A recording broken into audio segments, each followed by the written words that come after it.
नमस्कार। Class 9th से 10th में आने पे हमको क्या चीज़ें प्री रिक्वाइसाइट की तरह पता होनी चाहिए, हमें क्या अपनी स्ट्रैटेजी बनानी चाहिए और कैसे पढ़ाई करनी चाहिए फिजिक्स के सब्जेक्ट में। इस वीडियो के माध्यम से मैं आप लोगों के लिए ये संदेश लेके आया हूँ।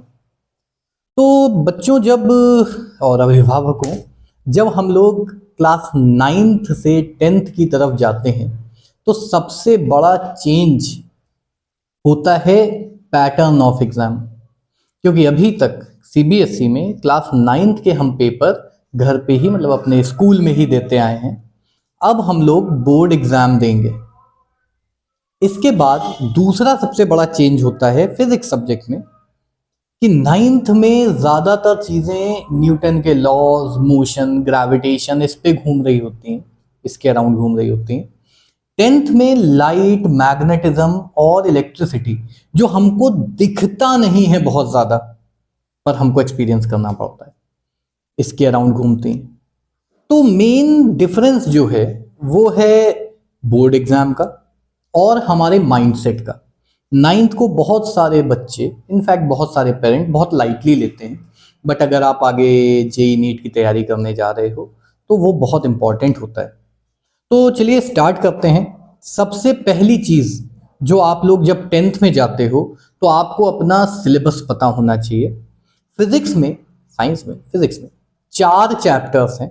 पहला है लाइट, रिफ्लेक्शन एंड रिफ्रैक्शन, दूसरा है human I and the colourful world, तीसरा है इलेक्ट्रिसिटी और चौथा है magnetic effects of electric current.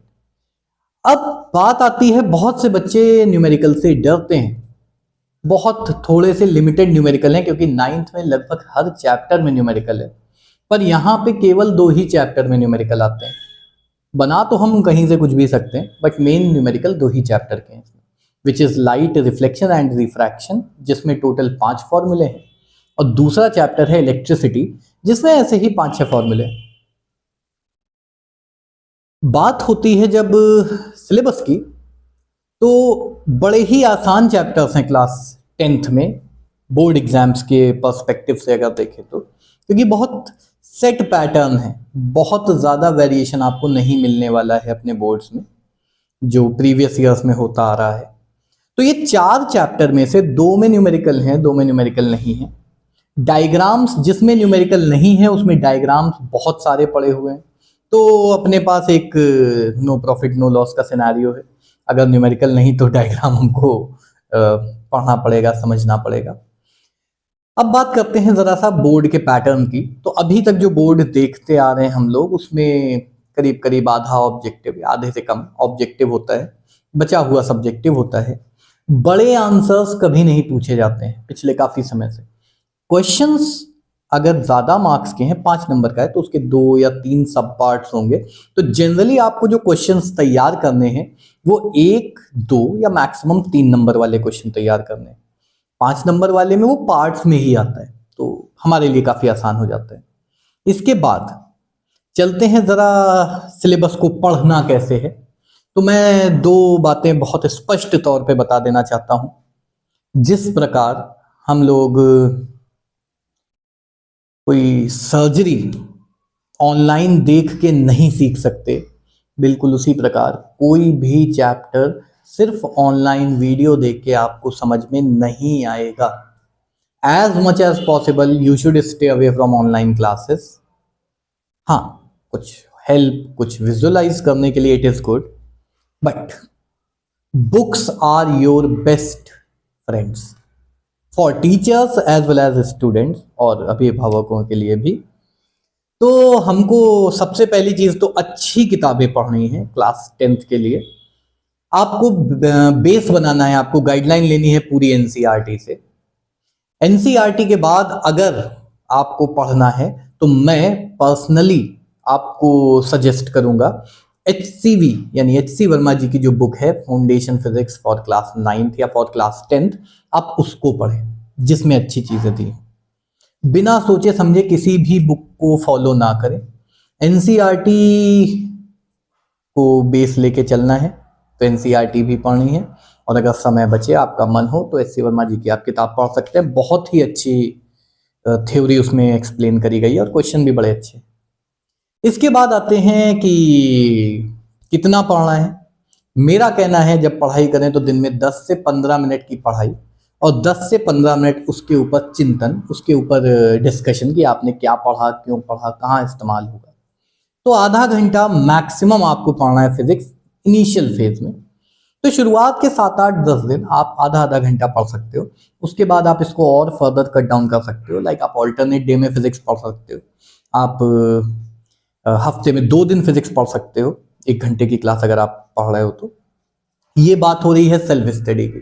आपको कोई टीचर, कोई ट्यूशन, कोई कोचिंग, कोई वीडियो कुछ नहीं सिखाने वाला जब तक आप खुद से ना पढ़ना चाहो।